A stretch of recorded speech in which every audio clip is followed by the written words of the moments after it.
The sound of crumpled wrapping paper cracked under my bag as my son's wife kicked it aside.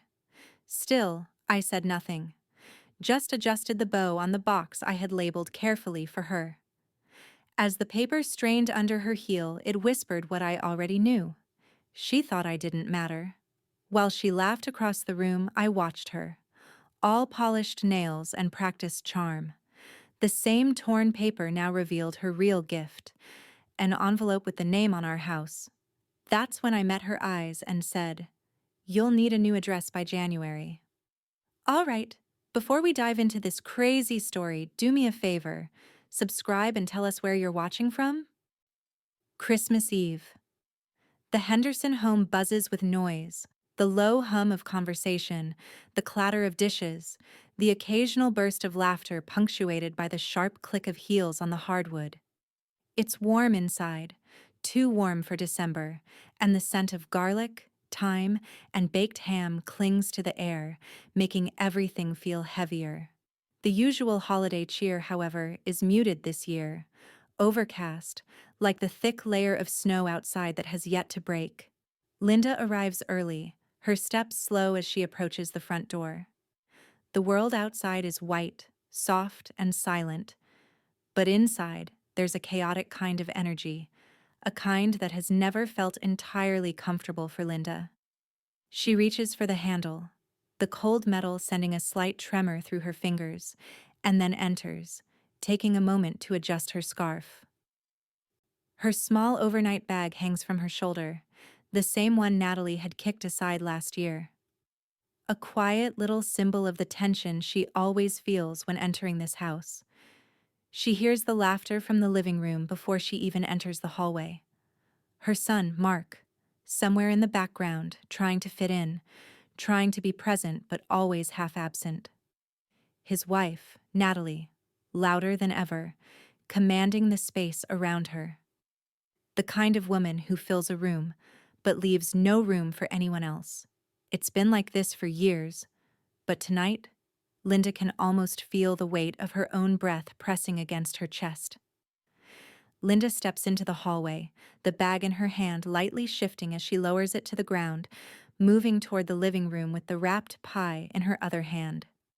She could feel the shift in the air as soon as she steps past the doorframe. Natalie is at the front, directing the chaos. "Can we keep things tidy this year?" Her voice is clipped, sharp. She's arranging the couch pillows with such force. It's as though she's trying to smooth over every imperfection, her face a perfect mask of control. Linda bends down, just a little, to place her bag by the door. The simple motion, almost meditative compared to the madness around her. That's when Natalie's foot nudges her bag aside, sending it a few inches further down the hall. Linda doesn't flinch, but something inside of her tightens. "Can we keep things tidy this year?" Natalie repeats, not looking up, but her words punctuating the air like a demand more than a request. Mark chuckles, his laughter coming out strained, too quick to be genuine. It's his usual way of diffusing, a nervous habit that doesn't cover the silence between them. His eyes meet Linda's, but only briefly, before darting away. Aaron, standing off to the side, watches the exchange, but says nothing. Linda notices her granddaughter standing just a bit too still, her arms crossed in that defensive way teenagers have when they know they're too old to fully belong, but not old enough to change anything. Linda, however, says nothing. The soft smile on her face remains, a practiced, polite expression, the kind that hides everything. She adjusts her cardigan, her fingers brushing the fabric as though the movement can somehow steady her. A gentle ping on her phone pulls her attention for just a moment. She glances down at the message. "Need me to start the clock?" It's from June, her best friend. The only person who sees what Linda is really holding on to. She replies with a single word. "Yes." The subtle weight of the message hangs in the air between Linda and her family, unspoken, but felt by her. June is watching the countdown, watching Linda's patience wear thin. "Linda, you okay?" Mark's voice is too high now, his eyes flicking between the bag on the floor and the pie in her hands. Linda holds his gaze for just a moment, but it's enough to make him back away. His eyes drop to the floor as he shifts on his feet. Uncomfortable, not knowing how to react. He has never really understood her. Either of them, really. Erin doesn't say anything, though Linda can feel the pull of her granddaughter's gaze. Erin is watching her. It's strange, that quiet, searching look. Erin, who's always been caught between loyalty to her mother and an unspoken loyalty to Linda. The room feels smaller now, too small, and the air, once thick with the scent of dinner, feels like it's stifling her. Linda glances at the tree in the corner, the decorations brightly flashing in their own kind of eager cheerfulness. The tree has always been part of the spectacle, but this year it feels like a facade, masking everything that's rotting underneath. She clears her throat softly, the sound of her own voice foreign to her in the thick silence. "I'll go set this in the kitchen." She walks past Natalie, who doesn't look up from the couch cushions she's fluffing. Linda's steps are deliberate, but her mind is somewhere else, calculating, steady. Her smile remains, but it feels thinner now. Mark watches her go, his lips pressing together in that way he always does when he's about to say something but never does. His hesitation, so painfully familiar, lingers in the air like an afterthought. Just before Linda crosses the threshold into the kitchen, she stops. She doesn't turn, but she doesn't need to. The quiet weight of everything, of years spent here, of expectations unmet, hangs in the air. And then she hears it. Erin, softly, almost imperceptibly, speaking to her under her breath. "You deserve better than this, Grandma." Linda's heart tightens, but she doesn't turn around. Instead, she walks into the kitchen, the noise of the house muffling behind her. She places the pie on the counter, her hands steady. Her fingers brush the edge of the ceramic dish. And then, just for a moment, she closes her eyes. The clock, somewhere off in the distance, ticks louder now. The house is quieter now. The holiday noise has dulled, replaced by a stillness that feels almost unnatural. Linda sits at the small kitchen table, her hands wrapped around a warm mug of tea, the steam rising in delicate curls. She stares out the window at the falling snow, watching as each flake dances to the ground, unaware of the storm stirring inside her. The kettle is still warm from dinner, its echoing hum fading into the background. Outside, the streetlights flicker like distant stars, familiar but cold, and just far enough to feel out of reach. 2 years ago, it had been different. Linda stands in the memory as if she's walking back into a dream. The warmth of the room at that time had been different, brighter, hopeful in a way that Christmas mornings are supposed to feel. She had been there at the kitchen counter, cutting through wrapping paper, the check from the bank in her hand. She had finished paying off the mortgage, something she had promised herself she would do, and with that final payment, the house would officially be hers. Completely. All of it. And with it, a new chapter. One that would finally let her take back control. But control was never as simple as she thought. Mark had been with her, standing beside her at that counter. His enthusiasm had been wrapped in a kind of passive certainty.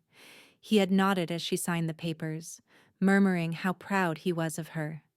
And Natalie, with her sharp eyes, had been more interested in what it meant for them, for her and Mark, than for Linda herself.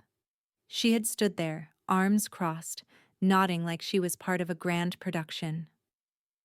But no one saw the fine print except Linda, who had demanded the clause be added, that small, almost invisible line that would give her the right to live in the house for as long as she wished. She had made sure it was included, buried in the paperwork, unnoticed by everyone but her. It wasn't a demand. It was a condition of her peace. The only person who understood the weight of that clause was Clay Garner, the quiet real estate lawyer she had known for years. He had been efficient, as always. His voice calm, his movements precise. He sealed the deed in an envelope and locked it away, ensuring the clause was untraceable unless someone dug. He had warned her at the time. If they ever challenge this, you'll need proof, and it'll be messy. Linda, steady as ever, had nodded, understanding. She had never intended to use it, but people like Natalie always had a way of pushing. They had never read the deed. They never questioned it. And now, it was time. Now, everything that had been silently festering in her heart for years, the resentment, the quiet disrespect, was coming to a head. Linda's hand moves almost instinctively to her phone, her fingers hovering over the screen. She knows exactly who to text. The message is brief. I want to initiate removal. Seconds pass, and then the reply. Clay's message is as brief as hers. Quiet or formal. She doesn't hesitate. Quiet, then rapt. It feels like the words land heavily in her chest. She knows this is the turning point, the moment when everything shifts. No grand show, no confrontation, just the quiet, final truth. The way she's always preferred to handle things. But this time, the silence won't protect anyone. The phone buzzes again, this time June's name flashing across the screen. Linda knows June is waiting too, waiting for the signal to begin.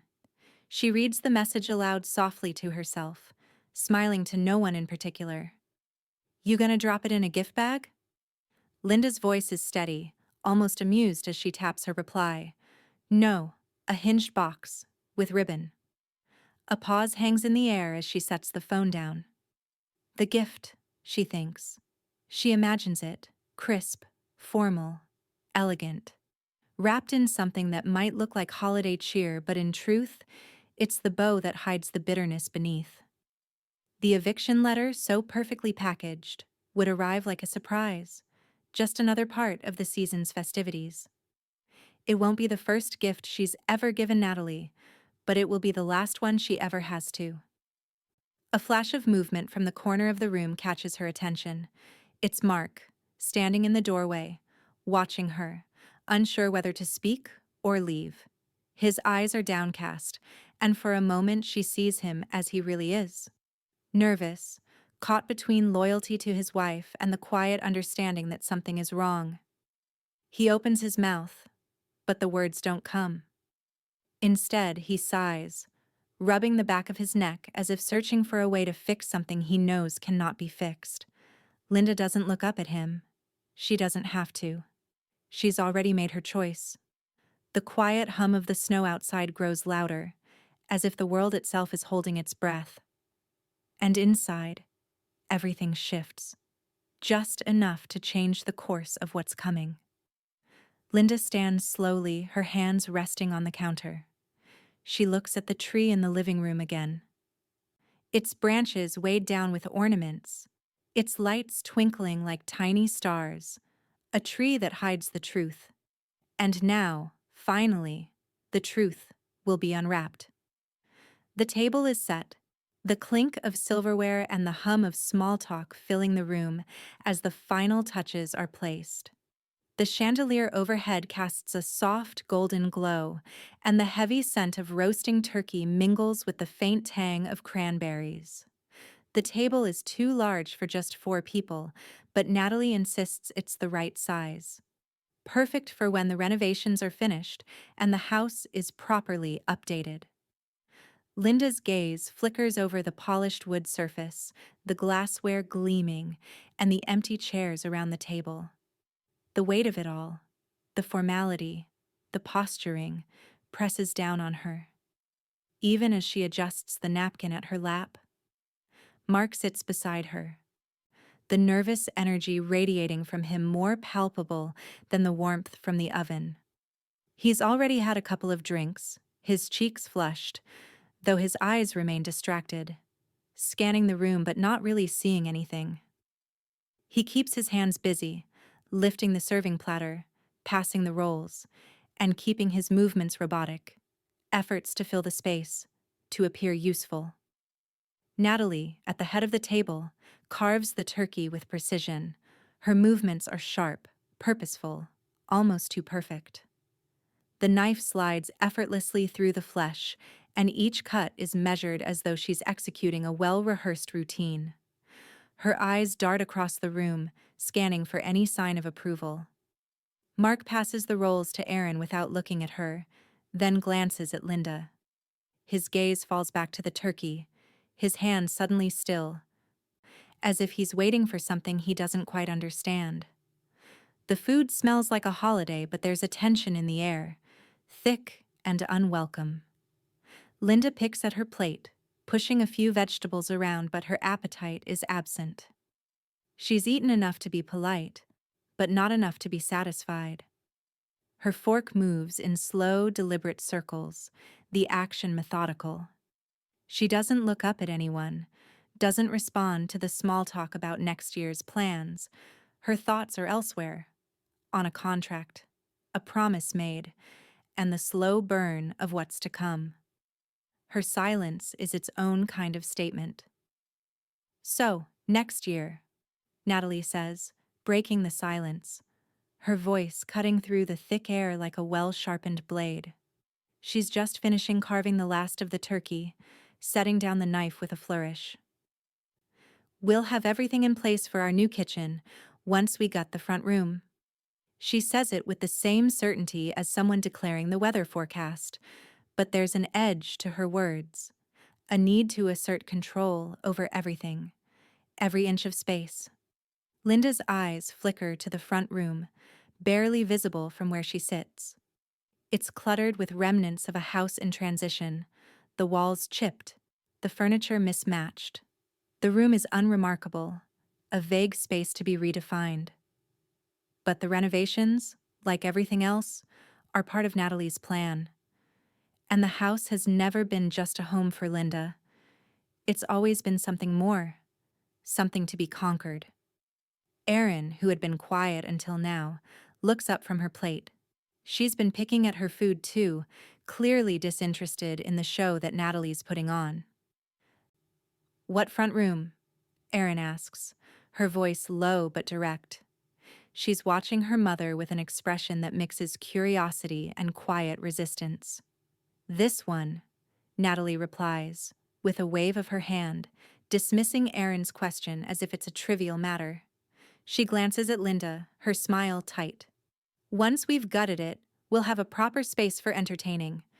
Maybe we can finally do a family dinner without it feeling like we're all living in a cluttered mess."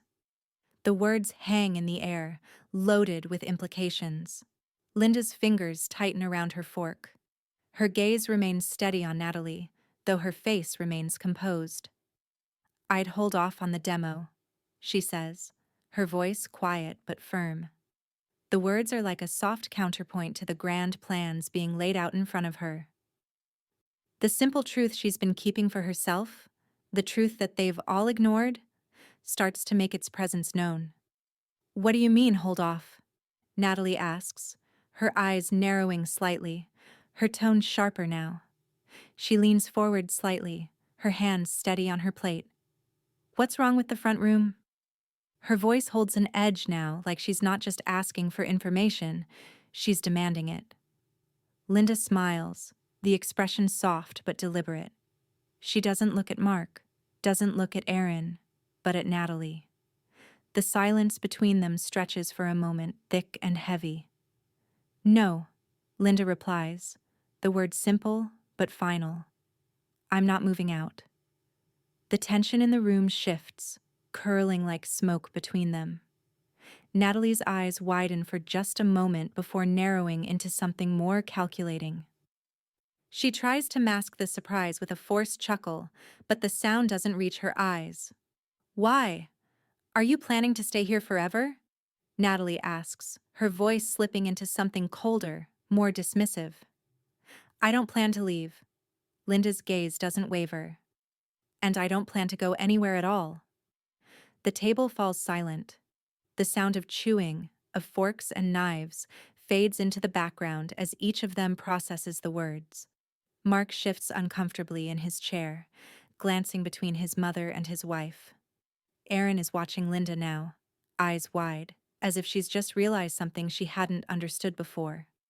The room seems to tighten, like a lid closing over everything Linda's been holding in. The quiet weight of the moment presses down on them all. Linda doesn't look away, doesn't look at her son or his wife. She simply sits there, the silence around her thickening until it feels like the walls themselves are closing in. And outside, the snow continues to fall, unbroken, untouched. But inside, something has shifted. The Christmas morning sunlight filters weakly through the curtains, casting long shadows across the room. The fire crackles low in the hearth, but it's the kind of Christmas warmth that feels more obligatory than comforting. The tree sparkles brightly with its artificial cheer, baubles and tinsel glimmering like they're trying too hard to convince the room that everything is fine, that this is still the holiday it's supposed to be. But it isn't. Natalie's hands tremble slightly as she reaches for the small square box nestled under the tree. The packaging is neat, the ribbon tied in a flawless bow. It looks festive enough, a present for her. For all the years of effort, the remodel plans, the endless, exhausting control she's exercised over every inch of the house, it's the perfect moment. This is her holiday. She'll unwrap this gift like every other, as if everything is still fine. Linda watches quietly from the armchair, the smile on her face calm, serene, as if she is a spectator rather than a participant in what's about to unfold. Her eyes don't shift from the box as Natalie carefully lifts the lid. The sound of the paper crinkling is too sharp in the stillness, but it's the silence that follows which feels heavier. Inside the box, wrapped in a layer of delicate tissue paper, lies an envelope. It's pristine, sharp corners, white as fresh snow, and it holds her full legal name printed at the top in dark, formal lettering. Natalie pauses for a beat, her fingers lingering on the edges, her face tight as she processes what it is. For a moment, there's nothing but the sound of the fires crackling, the faint hiss of the logs burning. Mark, perched at the edge of his seat, glances over at Natalie. His breath catches in his throat, though he doesn't know why. He's been quiet all morning, perhaps too quiet, unsure how to read the room, unsure of how to read his mother, or his wife, or even himself. Natalie's fingers tremble again as she pulls the letter from the envelope. The weight of it feels wrong in her hands, as if it's something more than paper. She slowly unfolds it, and her eyes skim the first line. The smile that had been frozen on her face flickers, a small crack in the mask she's been wearing so effortlessly. The words seem to hit her harder than she expected. This letter serves as formal notice of revoked occupancy, effective January 31st. Her breath hitches. The silence that follows feels so thick, it almost suffocates the air. She doesn't know how to respond, and for the first time this holiday, her confidence falters. She blinks, slowly, as though trying to process it, but the words are too sharp, too cold. The paper trembles in her hand as she reads it again, her mind spinning in disbelief. What is this? Her voice comes out quieter than she expects, her attempt at control faltering with each syllable. Linda shifts slightly in her chair, her eyes never leaving Natalie. There's no hurry, no rush in her movements, just calm. The corners of her mouth turn upward, but there's no warmth behind it. A new year, a clean one, she says softly, as though explaining the simplest of concepts. For a moment, there's no response. The words hang between them like smoke, unspoken, but clear. Natalie's lips part, but nothing comes out. She stares at the letter, her mind racing to make sense of what she's holding, of the life that suddenly feels out of her control. Mark leans forward, squinting at the letter over Natalie's shoulder. His eyes flick back and forth between the paper and his mother. A quick breath escapes him. "Is this real?" he asks, his voice barely above a whisper, as if the words themselves might break something, might break him. Linda doesn't shift her gaze. Her voice is steady, cool. "As real as the deed in my name." There's no room for misunderstanding in her words. No room for negotiation. She lets the weight of that finality settle in. Mark's hands tighten around the edge of his chair. He sits back, the air leaving his lungs in a short exhale. He looks at his mother, but this time, there's a shift in his eyes. A recognition, perhaps a faint understanding of the years of quiet tension he's never fully noticed. Natalie doesn't speak, though she tries to, her mouth opening, her chest rising and falling, but no words come out. The letter in her hand feels heavier now, suffocating. Her eyes dart to Mark, then to Linda, her confusion mounting. Everything she thought she controlled, everything she thought was hers, including this house, is slipping through her fingers. She feels it, like sand, running faster than she can grasp. Her heart races, panic threatening to take over, but she holds herself together just long enough to stammer. What do you mean by this, Mom?" The question is a plea, but it doesn't sound like one. It's too sharp, too demanding, not like the questions a daughter should ask her mother. Linda stands slowly from her chair, her movements measured, deliberate. She walks over to the small table where the coffee mugs sit, her fingers lightly brushing the edge of the counter. The stillness of the room presses down on them all, and the clock ticks in the background, each passing second louder than the last. "I mean, this is where it ends," Linda says, her voice a quiet storm. "You signed the papers. You knew what you were doing." She turns slightly, her eyes locking with Natalie's. "But now, I'm done with it." A long silence stretches, the space between them almost unbearable. The air feels heavy with the weight of decisions made, of years lived in silent patience. Now reaching the moment where everything changes. And outside, the snow falls softly, but inside, the storm has only just begun. The silence that followed Linda's last words is thick, almost suffocating. The room feels smaller now, the walls pressing in like they're about to collapse.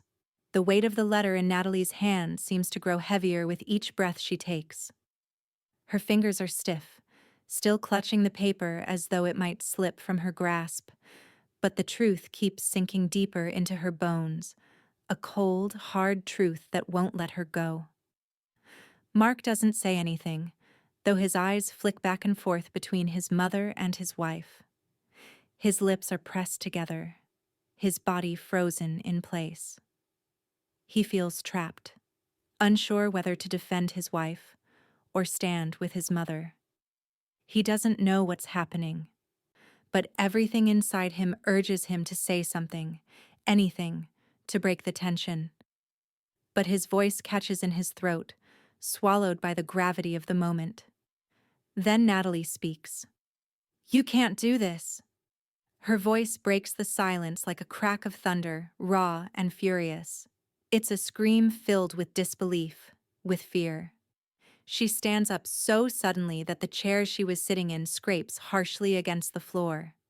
Her eyes, wide with panic, dart between Linda and Mark, seeking an answer, seeking someone to fix this.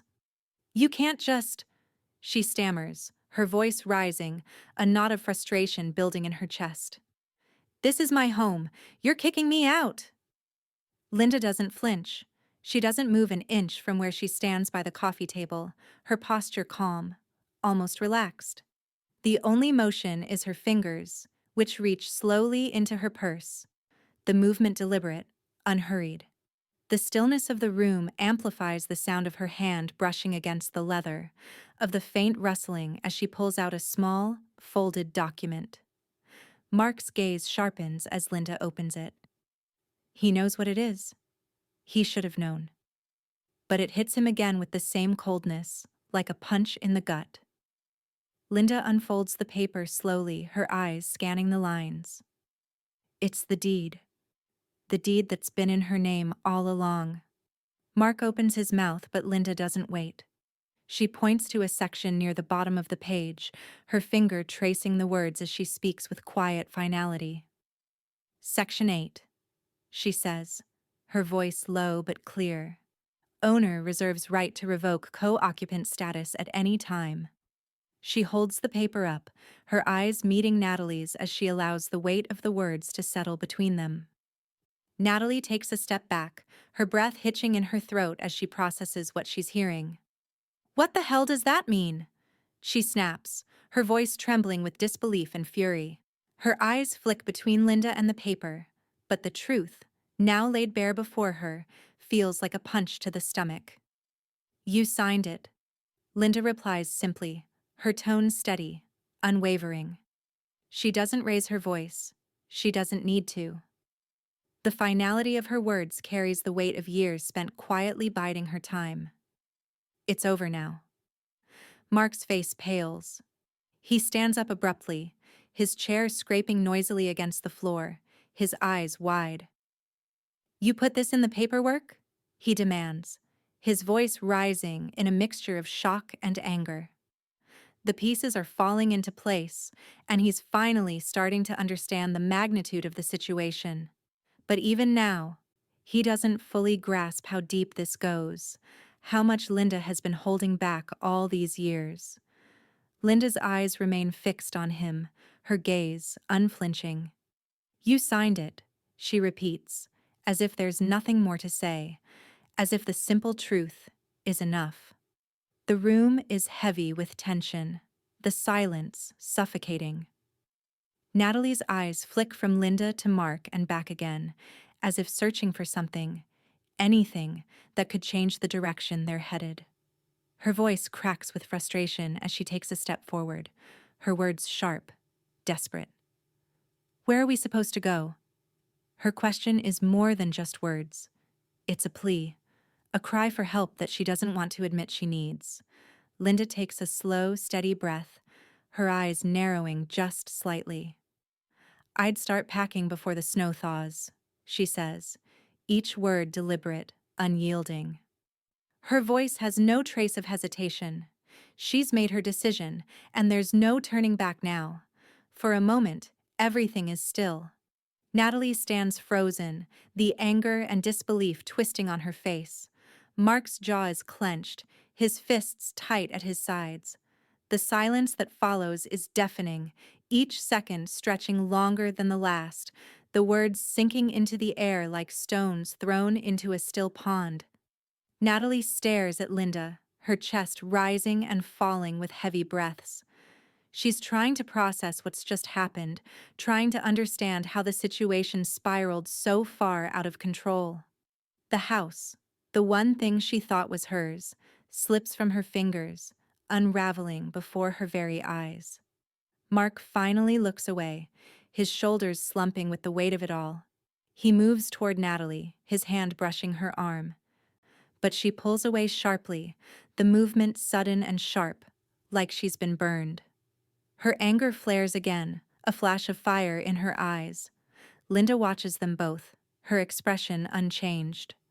She doesn't need to say anything more. The truth is already out there, wrapped in the quiet finality of a contract, in the cold, inevitable weight of what she's done. The snow outside continues to fall, but inside, the storm has reached its peak.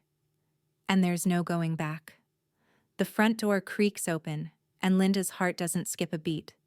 She doesn't need to look up to know who's standing there. It's the presence she's been waiting for. Steady and reliable. June. Linda had known this moment would come, the moment when the house would finally feel too small for the truth to remain hidden any longer. June steps in, a warm, solid figure against the cold morning. Her coat is simple but elegant, her expression calm, composed, as always.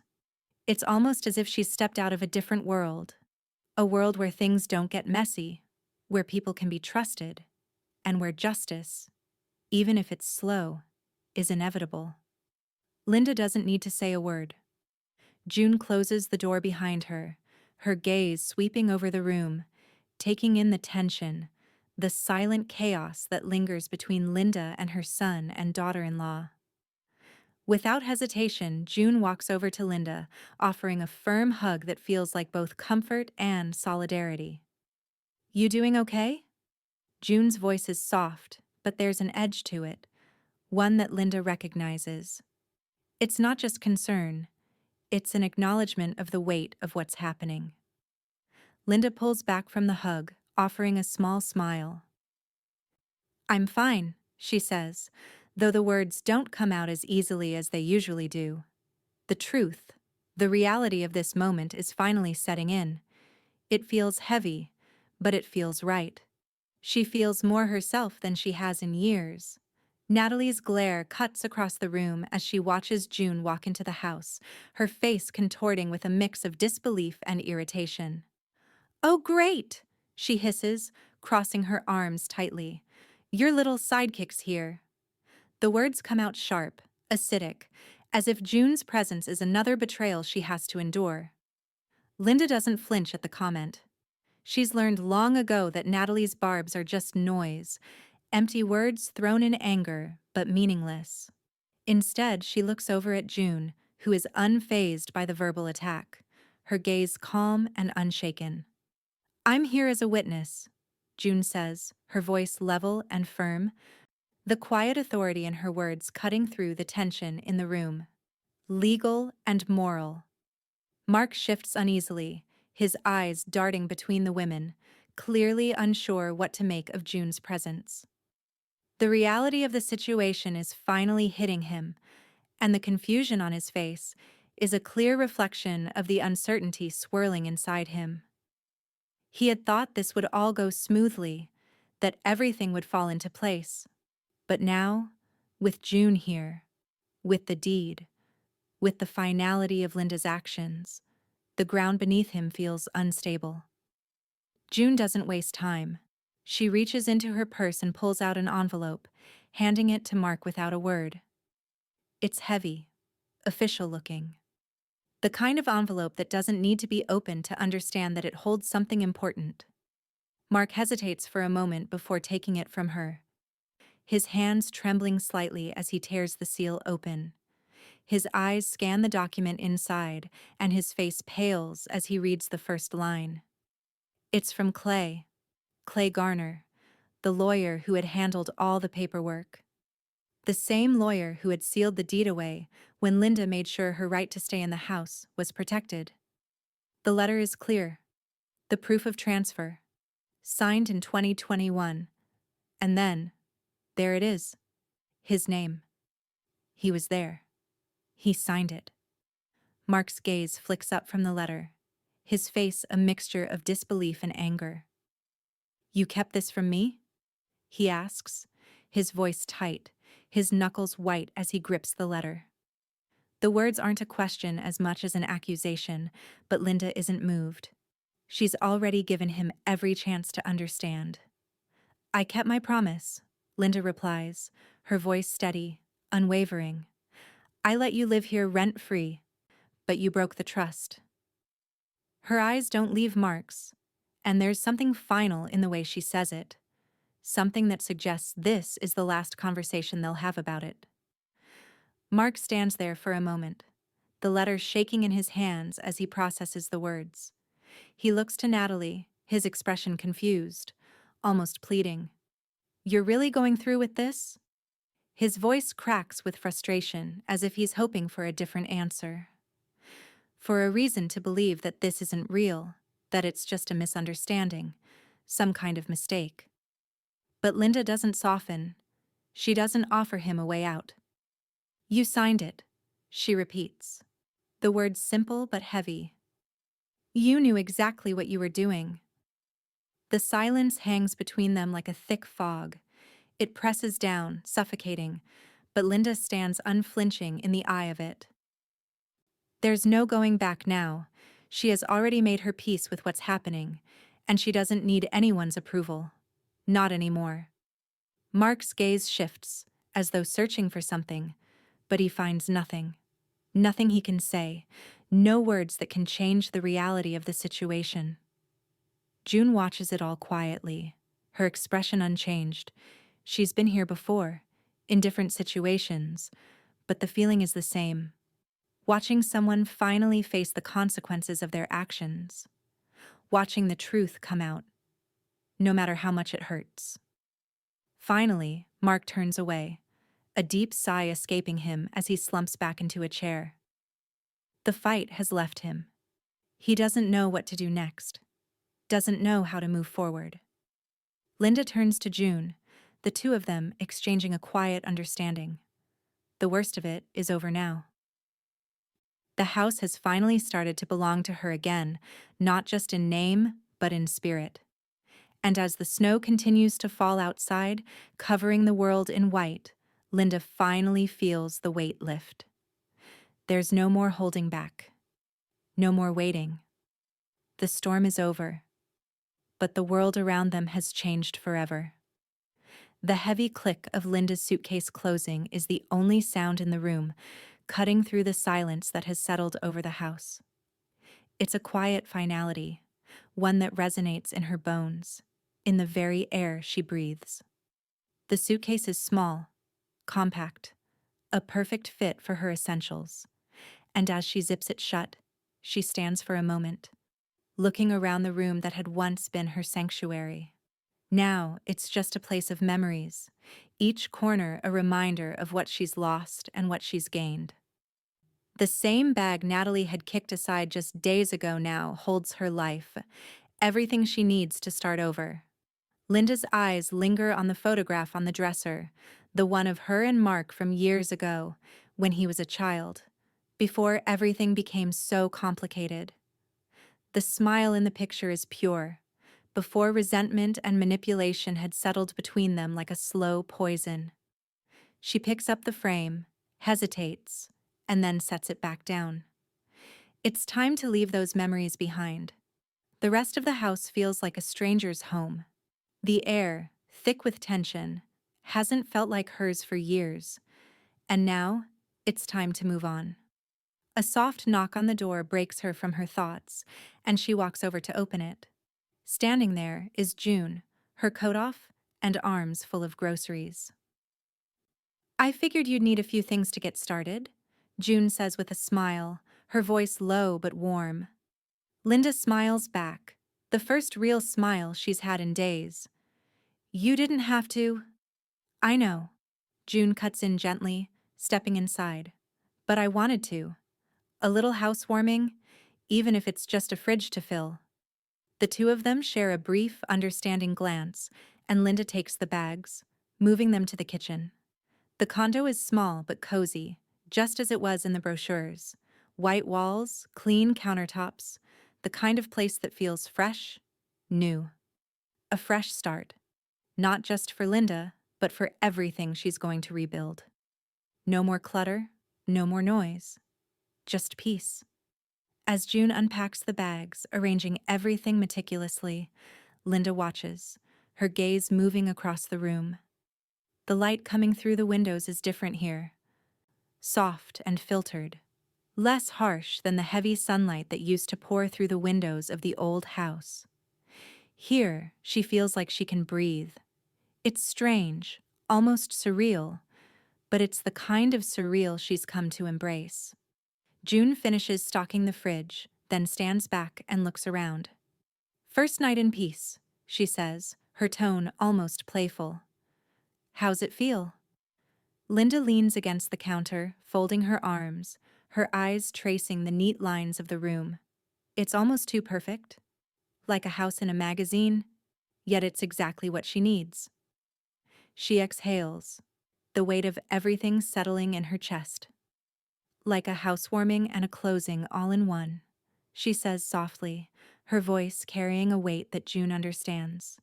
The two of them share a quiet look, a moment that says everything without needing words. The phone rings, cutting through the silence, and Linda picks it up with a steady hand. She doesn't even need to see the caller ID to know who it is. "Everything's been delivered," Clay's voice comes through the phone. His tone is neutral, professional, but Linda can hear the satisfaction in it. The final occupancy revocation papers have been signed and delivered to the Hendersons. No more delays. Linda closes her eyes, allowing the words to wash over her, each one another step toward closure. The finality of it all feels real now, more than it ever has before. The papers have been delivered. The deed has been done. The house no longer belongs to them. It's hers. And nothing can take that away. Thank you, Clay, Linda says, her voice steady, unwavering. There's a brief pause on the line. You're welcome, Linda, Clay replies. It's been a long road, but you got there. Take care of yourself. The call ends, and Linda puts the phone down slowly. She turns to June, who's watching her with quiet understanding. It's not a victory, not in the way Natalie might have expected. It's a reclaiming, a return to peace. Everything's done, Linda says, her voice almost a whisper. It's over. June nods, but she doesn't speak. There's nothing left to say. The storm has passed. The house is behind them, and for the first time in years, Linda feels like she can finally exhale. She takes a step into the living room, running her fingers along the edge of the bookshelf. The place is simple, unadorned. No clutter. No fighting for space. Just her. The air here is clean. The silence different. As if it's been waiting for her to make this choice all along. Outside, the snow still falls, soft and persistent, blanketing the world in white. The windows are clear, unbroken, offering a view of something untouched. A new world, a fresh start. And for the first time, Linda feels like she can breathe freely again. The past is behind her, and now, everything is hers to rebuild. The storm may have only just begun, but for Linda, it feels like the calm after it all. The soft knock at the door is a gentle interruption, breaking the quiet that has filled Linda's new home since she arrived. She turns from the window, where the snow continues to fall in slow, lazy spirals, and walks toward the door.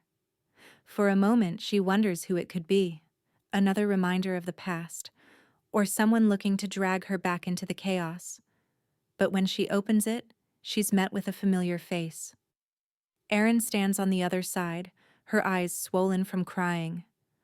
Her hair slightly disheveled, but there's no judgment in her expression, no demand for answers. Just presence.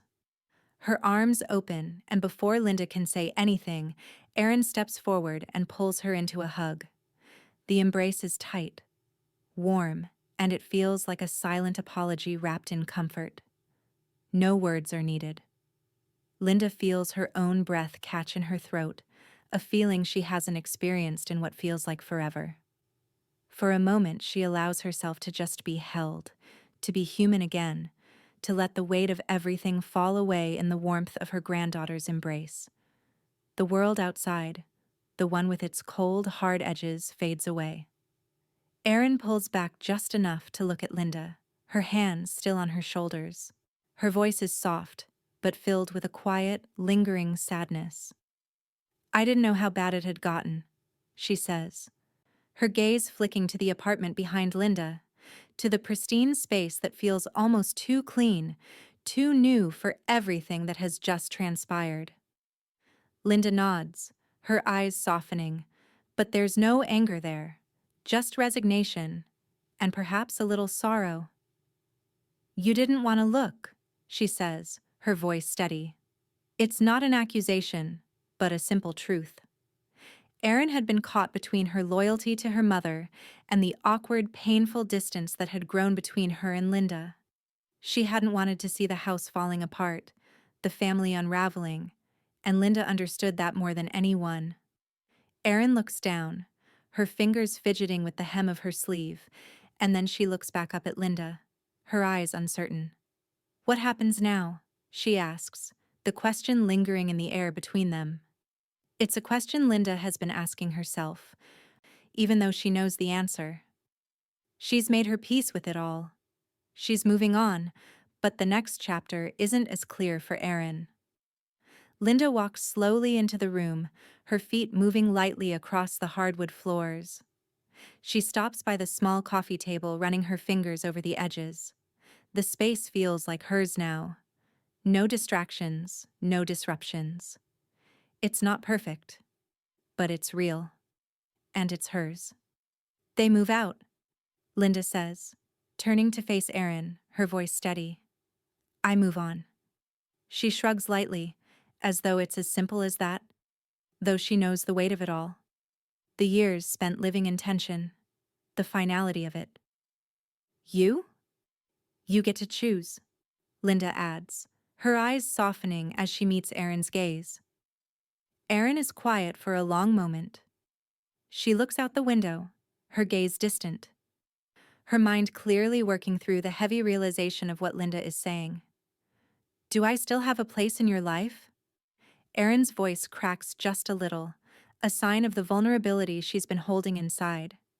It's a simple question, but it carries everything. The guilt, the confusion, the longing for connection that had been buried beneath the surface for so long. Linda steps closer to her, her expression softening, and for the first time, she reaches out to gently touch Erin's cheek. Of course you do, Linda replies, her voice low and warm. You always will. There's a long pause before Erin looks up at her, the weight of the words sinking in. I didn't know how much I needed to hear that, she admits, her voice raw. I thought I had to choose, between you and them. Between loyalty and what was right. But I never knew how bad it had gotten. Not really. And now.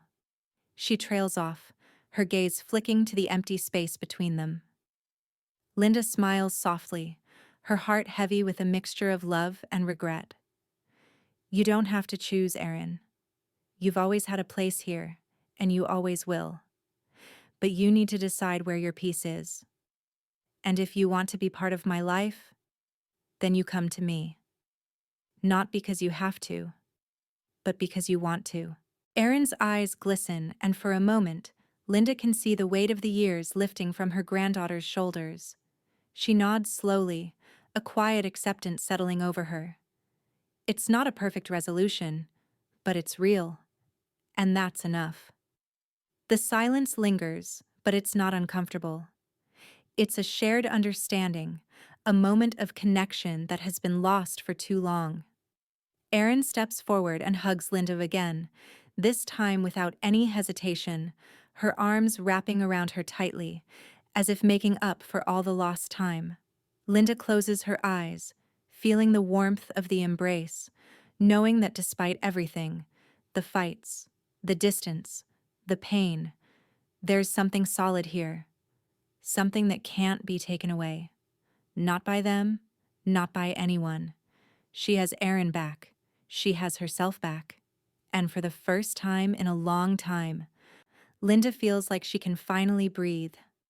The air inside Snowberry Lane law offices is crisp, almost antiseptic, the scent of polished wood and paper filling the space. Linda steps into the lobby, her heels clicking softly against the marble floor. The office is quiet, the kind of place where time seems to stand still, where decisions are made with the quiet finality of a gavel.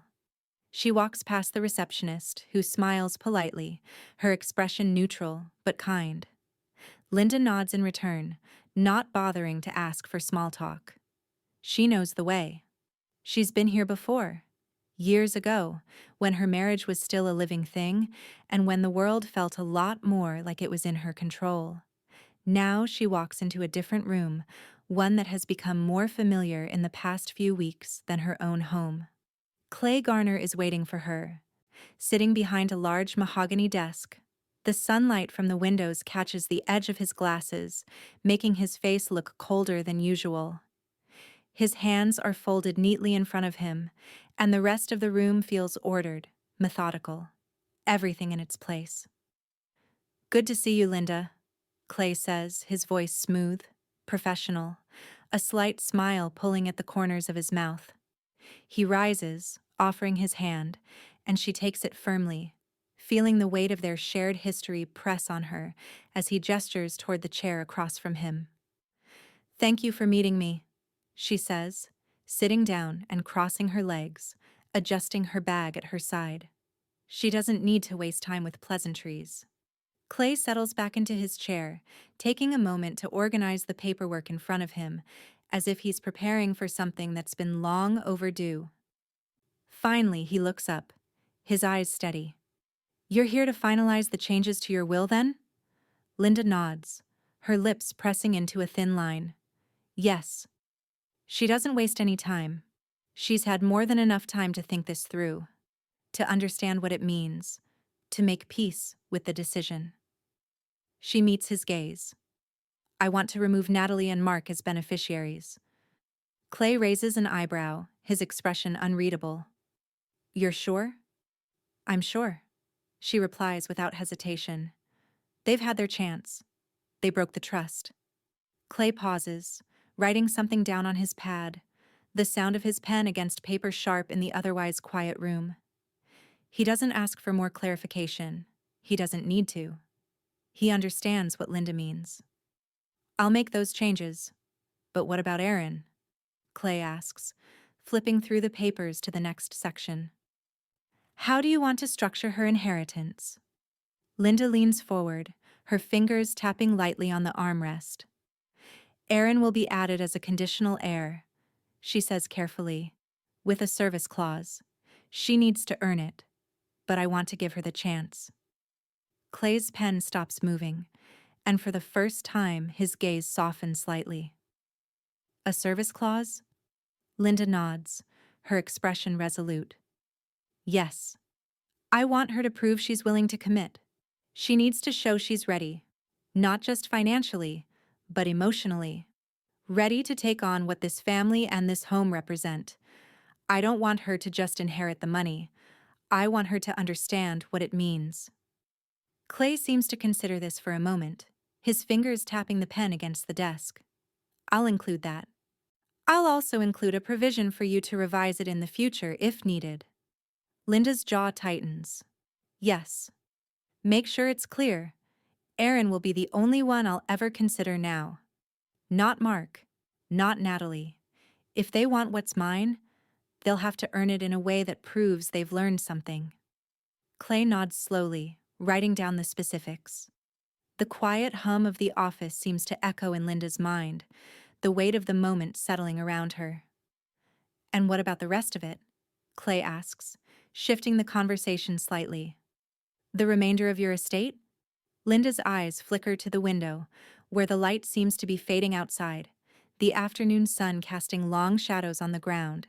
She lets the silence linger before answering. "I want to donate part of it to the Winter Glen Arts Fund," she says, her voice firm. "They're the only ones I trust to use it properly." Clay's expression doesn't change, but there's something slightly approving in his gaze. "I'll make sure it's documented. The foundation will be notified." Linda lets out a slow breath, the weight of the decision beginning to feel like it's lifted off her shoulders. She's done it. She's set everything in motion. There's no turning back now. The house, the family, none of it belongs to them anymore. The legacy will be hers, and hers alone. Clay places the pen down, pushing the final draft toward her. "Everything's in order. You can sign when you're ready." Linda's eyes move across the document, taking in the words, feeling the finality of it all. She reaches for the pen, her fingers brushing the cool surface of the paper. For the first time, she doesn't hesitate. She signs, steady and sure. As she finishes, she looks up at Clay. "It's done." Clay nods, standing up as he gathers the papers. "You gave them every chance, Linda," he says quietly, his tone almost a whisper. "They gave you every reason to make this choice." Linda stands as well, the finality of her words settling over them both. "Yes," she replies, her voice soft but unwavering. "And now, I'm done with it. I'm done with them. There's a quiet power in the way she says it, a quiet strength that seems to fill the room. The storm inside her has passed, but the world around her is still. And in this silence, Linda knows she's made the right choice. Take care of yourself, Linda, Clay says, as he hands her a final copy of the will. She nods, slipping the document into her bag. She walks out of the office, the sound of her footsteps sure and steady. The weight of the world finally where it belongs, behind her, and ahead of her, only peace. Linda sits at her kitchen table, the laptop before her, the screen glowing softly in the dim light. The last few days have felt like a slow-motion unraveling of everything she'd spent years holding together. The phone calls, the messages, the endless attempts to reach her that she'd ignored. They're all part of the final steps of this path she's set herself on, and now, the last piece of the puzzle is in place. Her fingers hover over the keyboard, unsure for a brief moment, before she clicks open her email. There, in her inbox, is the social post she'd been waiting for. One she hadn't seen but had known was coming. Mark had shared it, one of those impromptu Facebook posts about family, about holidays, about moving forward. But it wasn't the usual sentimentality, it was a declaration, a silent challenge. Moving forward is all about shedding the past, even if it means cutting out toxic people. Can't make room for those who won't let you grow. She feels a pang in her chest, but it isn't the hurt she might have expected. It's a quiet, deep knowing. He has no idea what he's done. She leans forward, opening a new email. Her fingers are steady as she types out a short note to Clay. You should see this. This is everything we need. They're still trying to play the victim.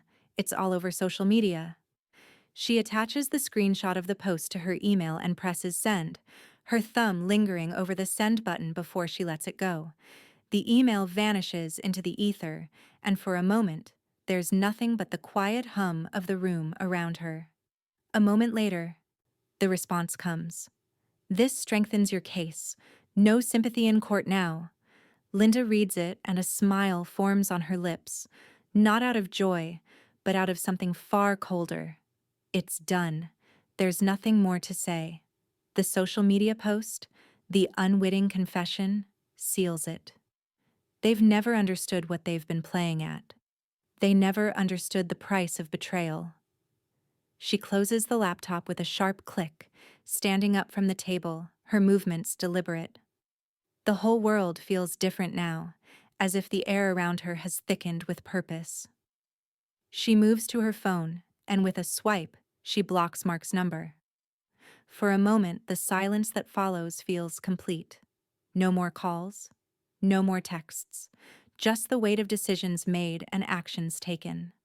But then, the sound of the doorbell rings through the quiet of the house, jarring her from her thoughts.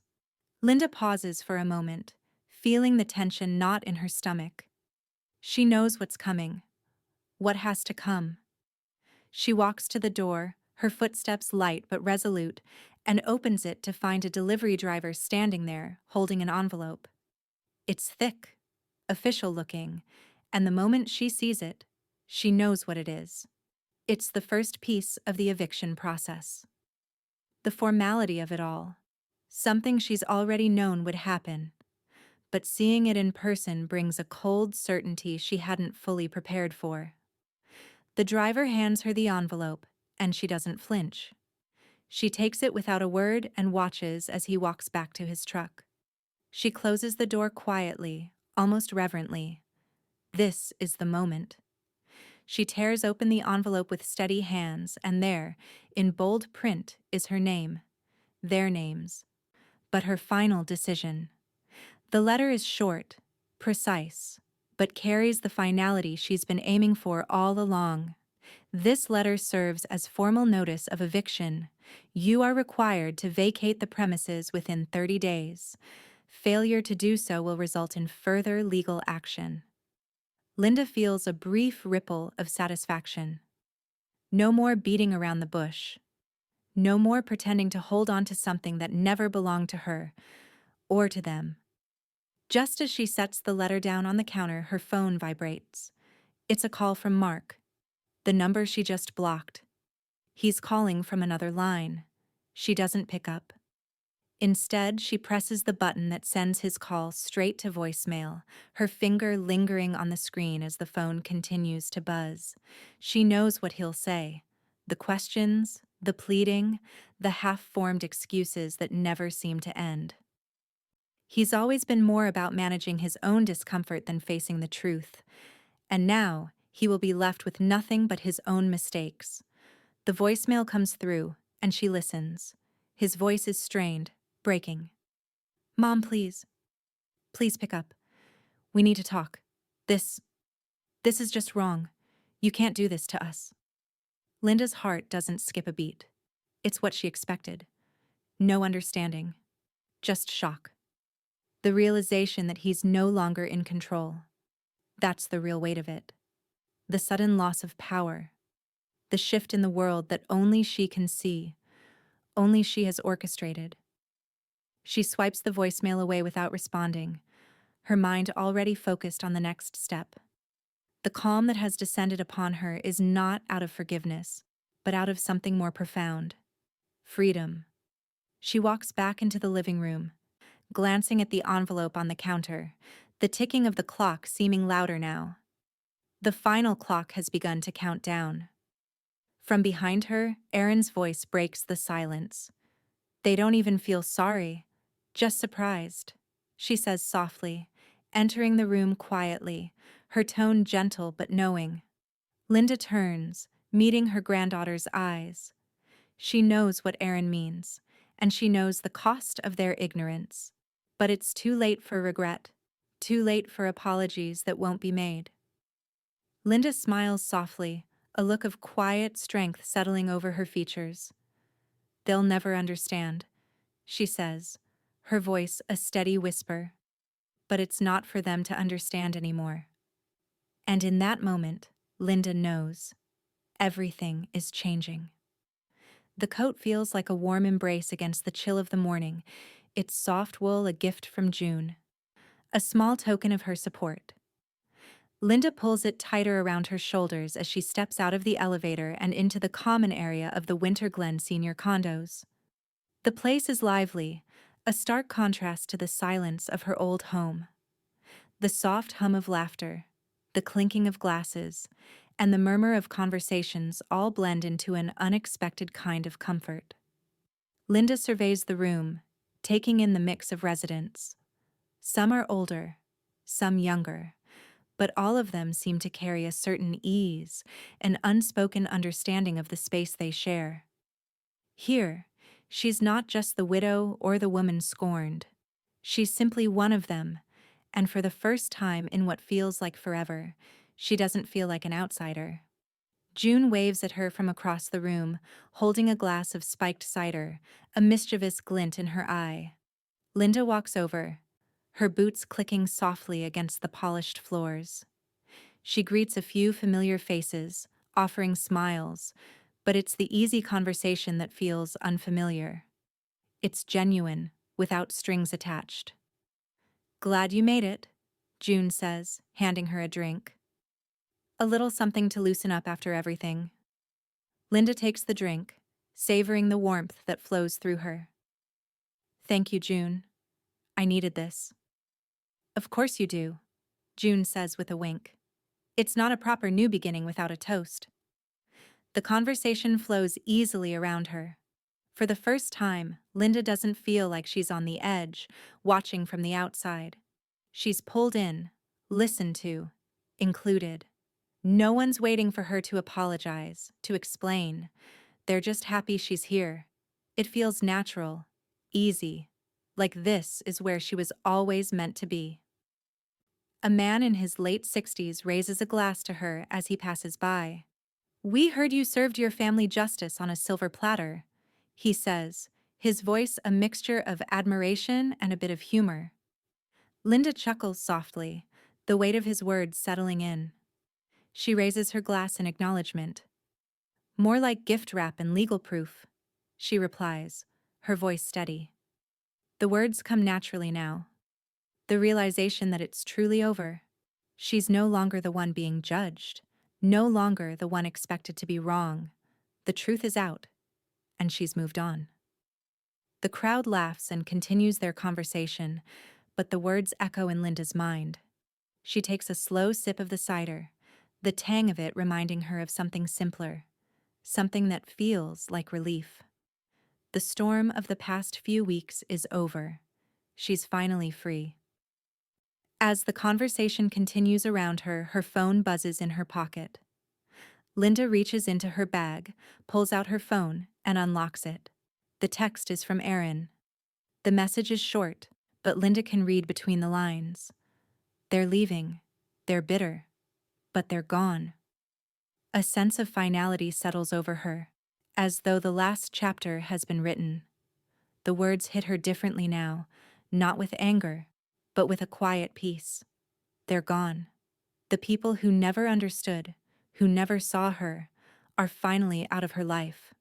She takes another sip of her drink, her eyes scanning the room, feeling the warmth of the space around her. It's not just the physical warmth. It's the kind of warmth that comes from being seen, from being accepted. And it feels like a new home, a new start.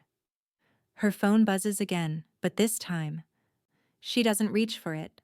Instead, she sets it down on the table next to her and looks around at the people gathered in the room.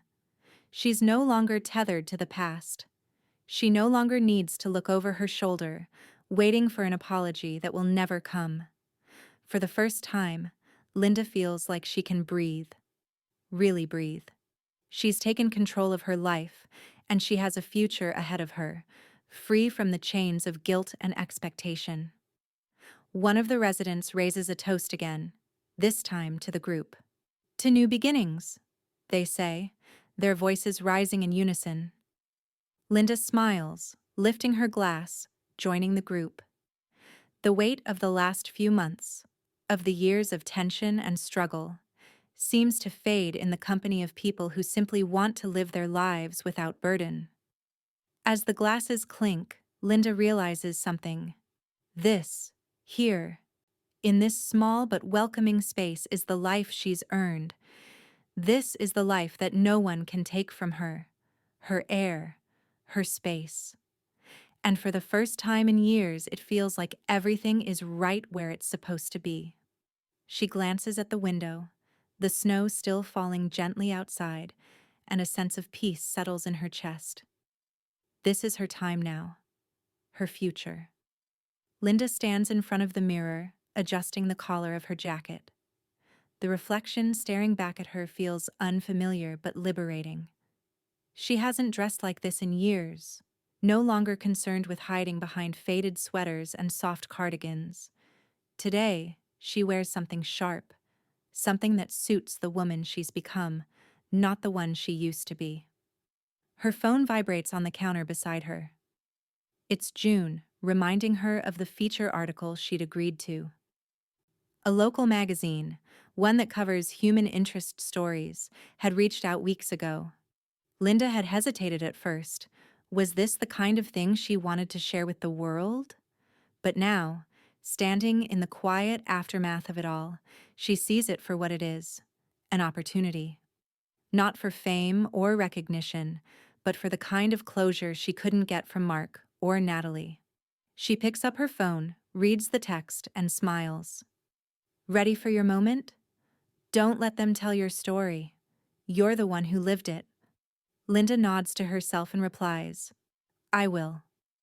The magazine staff is waiting for her in the lobby of the building. They greet her with smiles, and Linda feels a rush of warmth. Not from their hospitality, but from the realization that this is her moment. Not hers to prove, but hers to own. No one else will define who she is or what she's done. The photo shoot is simple, elegant. They have her stand by a window, the natural light falling on her face, soft but illuminating. She is not the broken woman she once was. She is solid, grounded, at peace. The photographer tells her to smile, but she doesn't have to try. Her smile comes naturally, as if the weight of years has finally been lifted from her shoulders. After the shoot, the interview is brief, but it feels like a release. She talks about the journey she's been on, the decisions that have shaped her life, and how she found the strength to reclaim her peace.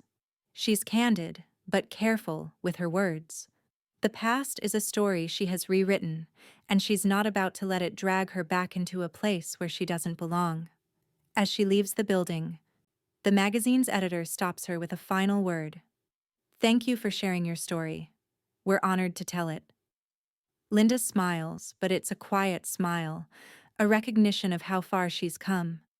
The article will go live later in the week, but as she steps out into the cool air, she already feels the weight of the story settling in. This is the version of her story that matters. That evening, she's at home, curled up with a cup of tea, when her phone buzzes again.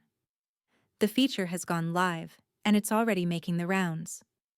She opens it up, reading the headline, "She gifted herself peace and wrapped it with a bow." The words settle in her chest like a soft breath. She reads the article, the words carefully crafted to reflect the calm strength she's worked so hard to find. The tone is balanced, compassionate, without sensationalizing her actions. It's a story of survival and empowerment, of a woman who chose her own path when everyone else tried to dictate it. As she scrolls down, the comments begin to pour in. Most are supportive, people commending her bravery, her strength. But as she scrolls further, she sees it. The comment from Natalie. It's short, but biting.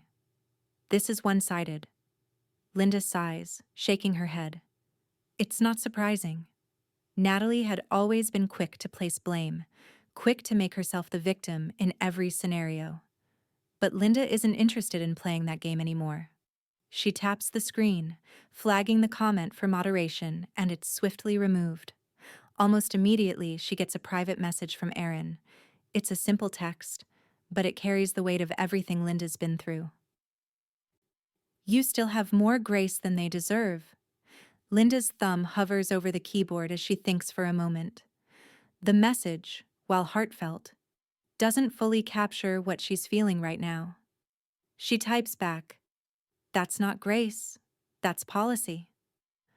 Her heart swells as she sends it, knowing that Aaron understands. Grace was never part of the equation, not when the people who should have supported her chose to walk away.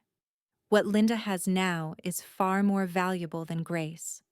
It's the quiet, unshakable strength of knowing who she is and who she's become. As the evening continues, Linda's phone buzzes again, this time with a call from June. She answers with a smile, feeling the warmth of the moment settle in. "Hey, you saw the comments, didn't you?" June's voice comes through the phone, light and teasing.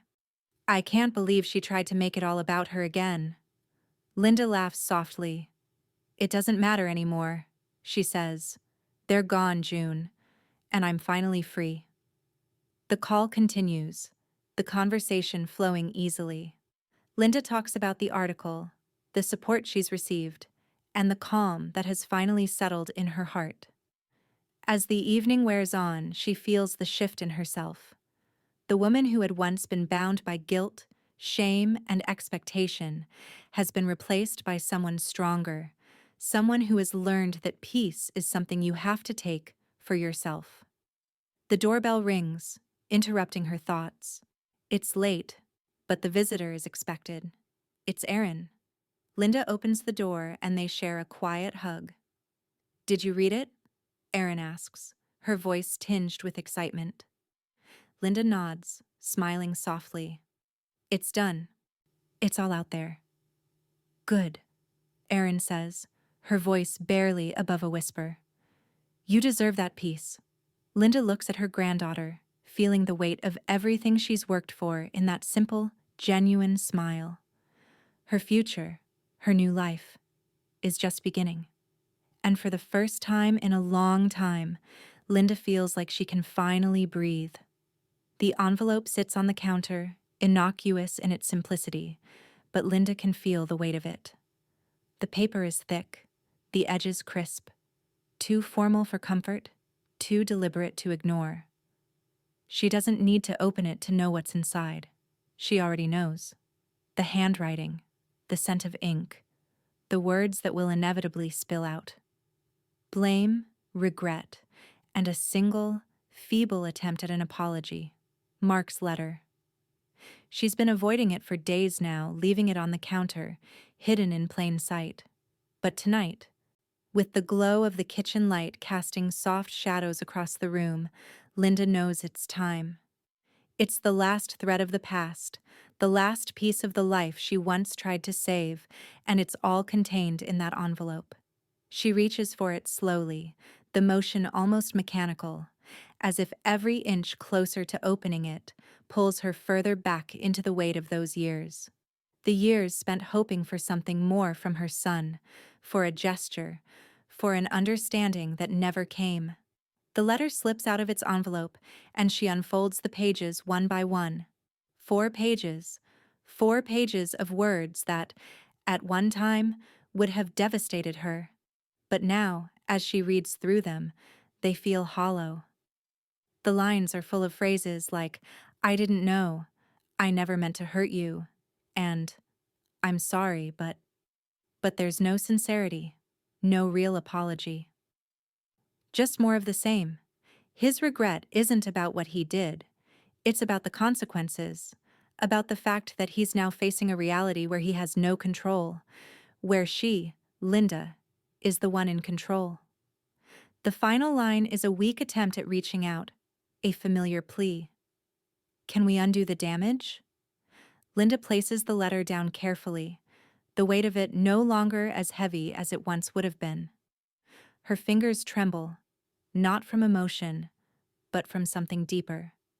A quiet, internal satisfaction. She doesn't feel guilty for this. She doesn't feel the old shame, the one that always kept her trying to fix things, trying to make them better. No more. The phone buzzes in her pocket. A brief, sharp vibration. She glances down at the screen. It's Mark's number, once again. She knows what it will be. A repeat of the apology, the pleading. It's just another attempt to manipulate, to turn the tables, to drag her back into the past where everything was about him. She doesn't answer. Instead, she walks over to the fire-safe box that's been sitting in the corner of the room, unused for months. The metal feels cold under her hands, but it's the kind of cold that feels like security, a sense of protection from all the things she's left behind, the things she's no longer willing to carry. Linda slips the letter into the box, folding it neatly before closing the lid with a satisfying click. The finality of it rings in the air, the sound echoing in the quiet room. There's no drama, no anger, just a firm decision. No one will ever have access to that letter again. Not Mark, not Natalie, not even her. As she locks the box, her mind clears. The past has been put away, tucked into a corner where it belongs. She doesn't need to dwell on the words anymore. She doesn't need to open that box again. It's done. Just as she places the key back on the counter, June enters the room. She's been waiting in the living room, but now, seeing the way Linda's standing there, she doesn't need to ask what's happened. She already knows. "Did you read it?" June asks quietly, her voice soft, but the question holds an edge of finality. Linda nods slowly, her gaze drifting toward the fire-safe box. "It didn't change anything," she says, her voice steady but calm. June crosses the room to stand beside her, her expression steady. She places a hand on Linda's shoulder, her touch a gentle anchor in the stillness of the room.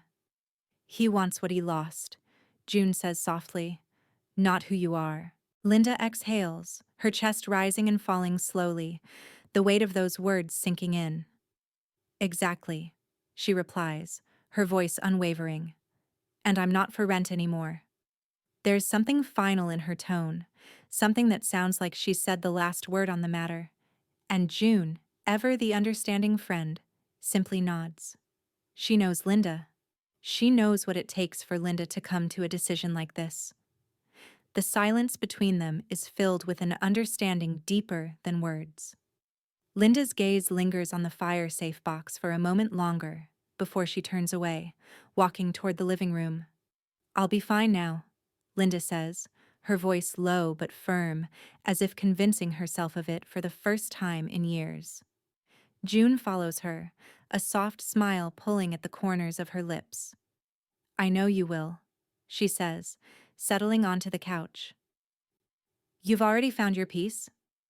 Linda looks around the room, the firelight flickering softly on the walls, casting long shadows. She feels different now, lighter somehow, even though the weight of the past hasn't disappeared. She no longer carries it. It's been locked away, and she's moving forward, not because she has to, but because she chooses to. And in that moment, as the night grows quiet and the world outside remains still, Linda knows she's finally free. It's early Saturday morning when Linda hears the knock at the door. For a moment, she debates whether to ignore it. She's been enjoying the peace of her solitude, the stillness of her new life. But when she looks through the peephole, she sees Aaron standing on the other side, holding a small basket of fresh bread. There's no hesitation this time. Linda opens the door with a smile. "Morning," Aaron says softly, as if testing the waters. Her voice has changed in recent weeks. Lighter, warmer. The girl who once seemed torn between two worlds is finally finding her place in this one. "Morning," Linda replies, her eyes softening as she takes in the sight of her granddaughter. It's a gesture of goodwill, one that Linda's waited for, but she doesn't rush. They've both had their own time to heal. Aaron holds up the basket. "I thought we could bake today, like we used to, when I was little." The nostalgia in her words touches Linda more than she expects. It's a small, simple request, but one that feels like an unspoken apology. Aaron doesn't have to say anything more, because Linda understands. She always has. "Come in," Linda says, stepping aside. The warmth of the house welcoming Aaron as she walks through the door. They move into the kitchen, and the familiar scent of butter and flour fills the space. Linda pulls down a few old mixing bowls, and Erin sets the basket on the counter, her fingers gently brushing the top of it as though it's something fragile, precious. "I remember the first time we made cookies," Erin says as she begins measuring out the flour, her movements slow but steady. "You let me put in extra chocolate chips, and I thought it was the best thing in the world." Linda chuckles softly, watching as Erin works. And for the first time, she feels that sense of connection they'd both lost. The kitchen, once a battleground of silence and tension, now feels like a place of peace again. They work in easy silence, the kind that only comes with shared history. They bake, mixing the dough with practiced ease, and as the cookies bake, Linda pulls out an old album from the shelf. She flips through it, stopping at pictures from when Erin was a child, her first day of school, her 5th birthday party, family holidays. The memories feel distant now, but they don't hurt. They're just pieces of the past, part of the story Linda's lived, and now has the freedom to revisit. Erin watches her grandmother flipping through the photos, her hand pausing over a picture of the two of them at the beach, laughing in the sunlight. "I forgot how much we used to do together," she says quietly. "Before everything." Linda pauses, looking at the picture. The memory is bittersweet, but it's not painful. It's just the truth. "We used to, didn't we?" she replies. "But you were always caught between two worlds. And I didn't make it easy on you." Erin's eyes soften, her fingers tracing the edges of the photo. "You didn't make it easy on yourself either," she says, her voice barely above a whisper. "But I didn't make it better." Linda reaches over, placing a hand on Erin's. "You didn't have to. You didn't demand it. You showed up. The words hang between them for a moment, settling into something unspoken, something that feels like understanding. Linda knows it's not just the cookies or the pictures. They're rebuilding what they've lost piece by piece. This isn't about earning anything. It's about reconnecting. The oven timer dings, signaling that the cookies are ready. Erin stands, stretching her arms above her head. "Let me get them," she says, her voice light, before moving to take the tray out of the oven. The warmth of the cookies fills the room, and for a moment, it's as if nothing has ever been wrong. Linda stands, reaching into the drawer for something. She pulls out an old key, one that she hasn't used in years. The rusted metal catches the light as she holds it out to Erin. "Here," she says, her voice soft but steady. "It's the key to my trust account mailbox. I never thought you'd need it, but now, I think you should have it. It's yours, if you ever need it." Erin takes the key, her hand shaking just slightly as she holds it. Her eyes meet Linda's and she feels the weight of it. This small, simple gesture that carries the weight of everything they've been through. "I'm sorry it took this much," Erin says, her voice thick with emotion. Linda smiles, her heart swelling with something deep and familiar. "It took what it needed to take," she replies softly. "But you're here now, and that's all that matters." They sit together at the kitchen table, the warmth of the cookies filling the air, and Linda watches as Erin places the key carefully on the table.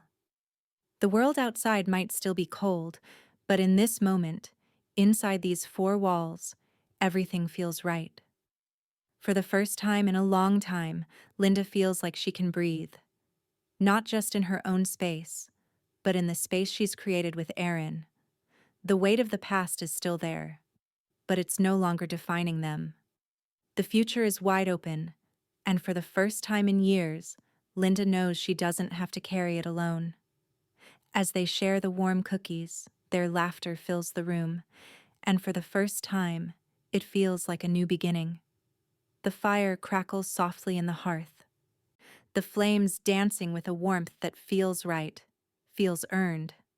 Linda stands by the fireplace, a mug of hot cocoa cradled in her hands, the gentle steam rising in delicate spirals. She leans against the mantel, her gaze flickering between the fire and the objects laid before her. The mantel, once cluttered with the trivial ornaments of a life she didn't recognize anymore, is now simple, clean, and purposeful. There, in the soft light, rests a photograph of the cranberry hearth, a gift shop she'd visited years ago, before everything went sideways. The photo captures the small storefront, the windows aglow with warm light, the kind of place she used to dream of visiting with Mark when things weren't so broken.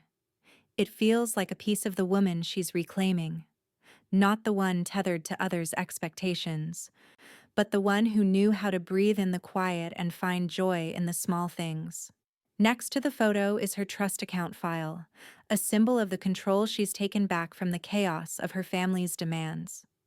It's the same file that holds the key to her future, her choices, her peace. And then there's the final wrapped gift, small and unassuming, resting on the corner of the mantel. It's the last piece of this holiday puzzle she's been putting together for herself, and for the first time, she allows herself to be both the giver and the receiver. The tag on the package is simple. "To me." Linda places the mug down carefully and picks up the gift, turning it over in her hands, feeling the smoothness of the wrapping paper, the weight of what's inside. Her fingers slide under the paper, tearing it open gently as though savoring each moment of this quiet, sacred act. Inside, nestled in tissue paper, is a small note. She unfolds it slowly, her eyes tracing the words. "You did not deserve the disrespect. You do deserve the peace." The words hit her like a breath, a soft release, and for a moment, Linda closes her eyes, letting them sink in. She had spent so much time trying to make things right for everyone else, giving, hoping, never receiving in return. And now, finally, she's given herself what she deserves. No apologies, no second guesses. Just peace. Linda tucks the note back into the box, the cedar smell of it filling her senses, before placing it alongside her updated will. The box is closed with the softest of clicks, the finality of it settling within her, in the deepest parts of her. It feels right. It feels complete. The doorbell rings, pulling her from the moment. Linda sets the box down, her heart calm, and moves toward the door. She opens it to find June standing there, a broad grin on her face, carrying a small bundle of blankets. "Ready for our holiday movie marathon?" June asks, her voice light, almost teasing, the kind of humor that's always been a comfort to Linda. No drama, no yelling, just the movies. Linda smiles softly, the invitation easy. "I'm ready. I've already wrapped up my last gift." June steps inside, the warmth of her presence filling the space. She kicks off her boots and settles in, while Linda picks up the remote and starts the first movie. It's an old classic, the kind they used to watch together when the world still made sense. They sit side by side, not needing to fill the silence with anything more than the comfort of each other's company. As the movie plays, Linda looks around at the simple serenity of her new life. No more fighting, no more pretending, no more waiting for things to get better. She has what she needs and what she deserves: peace, space, and the freedom to breathe. June glances over at her, catching her gaze. "This is what you've been needing all along, isn't it?" Linda nods, her smile soft. "Yes," she says, the words coming easily. "This is mine, my space, my air." The credits roll on the screen, but Linda doesn't reach for the remote. She sits still, soaking in the stillness, the quiet joy of finally having what's been denied her for so long. The world outside may still be cold, but here, inside her new life, everything feels just as it should be. And as the night deepens, Linda smiles, the weight of it all. Everything she's endured, everything she's lost and gained, falling away, leaving nothing but the quiet strength of the woman she's become. At Christmas, my son's wife kicked my bag aside. The next gift box held her eviction letter.